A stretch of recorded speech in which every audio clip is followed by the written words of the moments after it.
Hello friends, welcome to crazy stories Telugu. మీరు ఎంతగానో ఎదురు చూస్తున్న కూతురు పెళ్లి పార్ట్ 5కి వచ్చేసాం. పార్ట్ 5లో ఏం జరగబోతుందో చూసేద్దాం. ఏంటి బాబాయ్, అప్పుడే మన ఊరు వచ్చేసావు? జరిగిందంతా చెప్తే నా కూతురికి అవమానంగా ఉంటుంది. తన పరువు పోతుంది. ఏంటోనమ్మా, నా కూతురు, నా అల్లుడు, వాళ్ళ అత్తింటి వాళ్ళందరూ నన్ను బాగా చూసుకున్నా ఎందుకో నేను అక్కడ ఉండలేకపోయాను. నా మనసంతా ఈ ఊరు, ఈ ఇంటి మీదనే ఉంది. పుట్టి పెరిగిన ఊరిని వదిలి ఉండలేకపోయానమ్మా. ఏదో పోగొట్టుకున్నట్టు అనిపించింది. ఇక్కడ ఏముందని అంతలా వదిలిపెట్టి ఉండకపోవడానికి? అది నీకు చెప్పినా అర్థం కాదులే. ఎందుకంటే నువ్వు ఈ ఊరికి కోడలివి కదా, కూతురివి కాదు కదా. ఈ ఊరికి కూతుర్నైనా అలానే మాట్లాడేదాన్ని బాబాయ్. దానికి కారణం లేకపోదులేమ్మా. భగవంతుడు మీ ఆడవాళ్ళకి పుట్టిల్లు, అత్తిల్లు అని రెండిల్లులు ఇచ్చాడు. ఆ విధంగా మీరు రెండింటికి అలవాటు పడతారు, ఎక్కడైనా ఉండగలరు. కానీ మా మగవాళ్ళకి అలా కాదు కదా.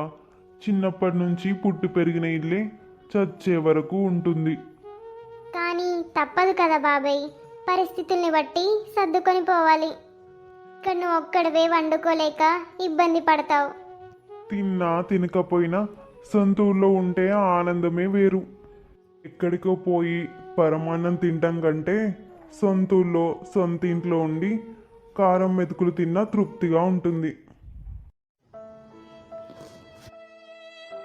నన్ను క్షమించు.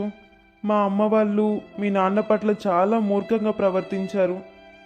అసలు నేను పెళ్లి చేసుకోకుండా ఉండిపోయినా బాగుండేది. కానీ మా నాన్నే నా మాట వినలేదు. పట్టుబట్టి మరీ ఈ పెళ్లి చేశాడు.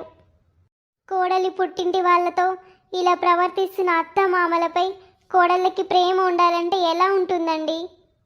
ఉండొద్దు, నువ్వు కూడా అలానే చెయ్యి. దెబ్బకి దెబ్బ. మా వాళ్ళపై నాకు కూడా అలానే కోపంగా ఉంది. మనం వేరే కాపురం పెడదాం పదా. వద్దండి, వాళ్ళకి మీరొక్కరే కొడుకు. మా నాన్న నాకు దూరమైతే నేను ఎలా బాధపడుతున్నానో మీరు వాళ్ళకి దూరమైనా వాళ్ళు కూడా అంతే బాధపడతారు కదా. చాలా థ్యాంక్స్ శారదా. నిజానికి వేరు కాపురం పెట్టడం నాకు కూడా ఇష్టం లేదు. కానీ నువ్వేమంటావు అని అలా అడిగాను. అత్తయ్య మామయ్యని ఈ వయసులో జాగ్రత్తగా చూసుకోవాల్సిన బాధ్యత కొడుకుగా మీది, కోడలిగా నాది. నీలాంటి మంచి కోడల్ని వాళ్ళు అర్థం చేసుకోలేకపోయారు. కన్నవాళ్ళు ఎలాంటి వాళ్ళైనా వాళ్ళపై ప్రేమ ఉంటుంది కదా. నేను కూడా అలాంటి స్వార్థంలోనే ఉన్నాను. అలాగని వదిలేస్తే కుదరదు. మా వాళ్ళకి బుద్ధి చెప్పాలి. మళ్ళీ మామయ్య గారిని ఇక్కడికి తిరిగి తీసుకురావాలి. నేను సంతోషంగా ఉండడమే కాదు, నా భార్య కూడా సంతోషంగా ఉండాలి. అప్పుడే ఒక భర్తగా నేను సక్సెస్ అయినట్టు. కాబట్టి నువ్వే మా వాళ్ళలో మార్పు తీసుకురావాలి. దానికి నేను నీకు పూర్తిగా సపోర్ట్ చేస్తాను. చాలా థ్యాంక్స్ అండి. నిజానికి నేను మిమ్మల్ని అడుగుదాం అనుకున్నాను, కానీ ఈలోపే మీరే చెప్పేశారు. అమ్మా, నేను వచ్చిన పని అయిపోయింది కదా. నాకు ఇస్తా అన్న వాటా ఇస్తే నేను వెళ్ళిపోతాను తీసుకొని. మీ అన్నయ్యని అడిగి ఇప్పిస్తాను లేవే. ఒరే అబ్బాయి, చెల్లెలికి మన ఆస్తిలో కొంత వాటా ఇవ్వాలిరా. మన ఆస్తిలో తనకెందుకు వాటా ఇస్తాం? అదేంట్రా అలా అంటావు? తను నీ చెల్లి, తనకి వాటా ఇస్తామని మేం మాటిచ్చాం. మీరు మాటిస్తే మీరిచ్చుకోండి, నన్నెందుకు అడుగుతున్నారు? అదేంట్రా అన్నయ్య అలా అంటావు? నువ్వు చాలా మారిపోయావు రోయ్. అవును, మనుషులు ఎప్పుడూ ఒకేలా ఉండరు, పరిస్థితులను బట్టి మారుతూ ఉంటారు. ఇల్లు, ఆస్తి నీ పేరు మీద పెట్టానురా. ఇప్పుడు నీ అనుమతి లేకుండా చెల్లికి వాటా ఎలా ఇవ్వగలను? అలాంటప్పుడు నన్ను అడిగి మాట ఇవ్వాలి. ఇప్పుడు చెప్తున్నాంగా, ఇవ్వు. నాకు పెళ్ళయింది, భార్య కూడా ఉంది. ఇప్పుడు నా ఒక్కడే అనుమతి సరిపోదు, నా భార్య కూడా ఒప్పుకోవాలి. అయితే నీ భార్యను ఒప్పించివు. అది నా సమస్య కాదు, మీ సమస్య. ఇకపై నన్ను ఏదైనా అడగాలంటే ముందు నా భార్యను అడగండి. తనకిష్టమైతే నాకు ఇష్టమే. చచ్చా, అనవసరంగా మిమ్మల్ని నమ్ముకొని వచ్చాను. ఇది అయ్యే పని కాదులే. మనం దాని తండ్రిని ఇంట్లో నుంచి వెళ్ళగొట్టామని మన కొడుకుని దాని చెప్పు చేతల్లో పెట్టుకుంది. కావాలని ఇలా మన మీద పగ సాధిస్తుంది మన కోడలు. అవునే, ఇలా ఊరుకుంటే లాభం లేదు, దులిపేయాలి తనని. ఎంత పొగరే నీకు! అత్తమామ అన్న గౌరవం లేదా? అది మీరు ఎప్పుడో పోగొట్టుకున్నారు. ఇక నుంచి ఈ ఇంట్లో మీ పెత్తనం, మీ ఆటలు సాగవు. నేను చెప్పినట్టు విని పడుంటే ఉండండి, లేదంటే వెళ్ళిపోండి. ఎక్కడికి పోయేది? ఇది మా ఇల్లు, నువ్వే పో. పొరపాటు పడుతున్నారు.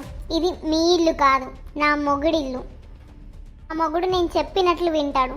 కాబట్టి మీరు కుక్కిన పెన్లా పడుంటే ఒక ముద్ద వేస్తాను, లేదంటే ఇంట్లో నుంచి బయటకి గెంటేస్తాను. నన్ను ఇంకా ఒకప్పటి శారద అనుకుంటున్నారేమో. కాదు, పూర్తిగా మారిపోయాను. కోపం వస్తే అత్త మామని కూడా చూడను, తిరిగి చెయ్యి చేసుకుంటాను. జాగ్రత్త, ఈ పరువే పోతుంది. కాళ్ళ దగ్గర పడుండాల్సిన అవసరం మాకు లేదు. కొడుకు పట్టించుకోపోయినా మాకు కూతురుంది. దవే పోదాం. గుర్తుంచుకోండి, ఒక్కసారి నా ఇంటి గడప దాటాక మళ్ళీ తిరిగి ఇంట్లోకి మీకు దారుండదు. ఎవడికి కావాలి నీ బోడీళ్ళు? నన్ను క్షమించండి అత్తయ్య, మామయ్య. ఇలా ప్రవర్తించక తప్పలేదు. మీలో మార్పు రావాలనే నా ఆశ. నా వాటా ఆస్తి తీసుకొచ్చారా? లేదమ్మా. బయలుదేరండి మీ కొడుకు దగ్గరికి. ఆస్తి మొత్తం అతనికి, మీ బాధ్యత మాత్రం నాకా? అదేంటమ్మా, కన్న తల్లి తండ్రిని అలా అంటావు? మేం నీకు భారమా? మరి భారం కాక ఇంకేంటి? నేను మిమ్మల్ని చూసుకోలేను. ఇప్పుడు నువ్వు కాదంటే మాకు రోడ్డే నీ దిక్కు. మీరు ఏ దిక్కుకైనా పోండి, నాకు అనవసరం. అల్లుడు గారు, మీరైనా చెప్పండి. నేనెప్పుడూ నా భార్య మాట తప్పను. తను ఏ నిర్ణయం తీసుకున్నా దానికి కట్టుబడి ఉంటాను. ఏంటే శాంతి, నువ్వే ఇలా పట్టించుకోకుండా ఉంటావా? అమ్మా, ఈ సెంటిమెంటల్ డైలాగులు నా దగ్గర వద్దు. ఆస్తి తీసుకొస్తే నా దగ్గరికి రండి, లేదంటే మీ దారి మీరు చూసుకోండి. అయ్యా, ఇక మనకి తప్పదు. మన పందెం పక్కన పెట్టేసి ఒక మెట్టు దిగి మనమే మన కోడల దగ్గరికి పోవడమా, లేదా ఆత్మాభిమానాన్ని సిగ్గుని చంపుకొని బిచ్చమెత్తుకోవడమా? ఇవి రెండే దారులు మనకి. కోడలి దగ్గరికే వెళ్దామే. ఏంటి మళ్ళీ వచ్చారు? ఇక నుంచి నువ్వు చెప్పినట్టే వింటామమ్మా. మమ్మల్ని లోపలికి రానివ్వు కోడలా. మాకొక ముద్ద పెట్టు చాలు, నువ్వు చెప్పినట్టు చేస్తాం. నన్ను క్షమించండి అత్తయ్య, మావయ్య. మీలో మార్పు తీసుకురావాలని ఇలా చేశానే తప్ప మీతో కాళ్ళు పట్టించుకోవాలని కాదు. మా నాన్న ఎంతో, మీరు అంతే నాకు. అవునమ్మా, మీ కోడలు చాలా మంచిది. మీరంటే తనకెంతో ప్రేమ, గౌరవం. తనెప్పుడు నన్ను మీ నుండి విడదీయాలనుకోలేదు. మమ్మల్ని క్షమించుకోడలా. మీ నాన్న పట్ల మేమెంతో దారుణంగా ప్రవర్తించాం. అవునమ్మా, ఇక నుంచి మనందరం కలిసే ఉందాం. మనందరం కలిసి వెళ్ళి మీ నాన్నని తీసుకొద్దాం పదా. మమ్మల్ని క్షమించండి అన్నయ్య గారు. మమ్మల్ని క్షమించండి బావగారు. అయ్యో, అంత పెద్ద మాటలు ఎందుకులేమ్మా. మీలో మార్పు వచ్చింది, అది చాలు. ఇప్పుడు నాకు చాలా సంతోషంగా ఉంది. అనవసరంగా మా అమ్మ నాన్నని ఇంట్లోకి రానివ్వకుండా వెళ్ళగొట్టి నాకు రావాల్సిన ఆస్తిలో వాటాని పోగొట్టుకున్నాను.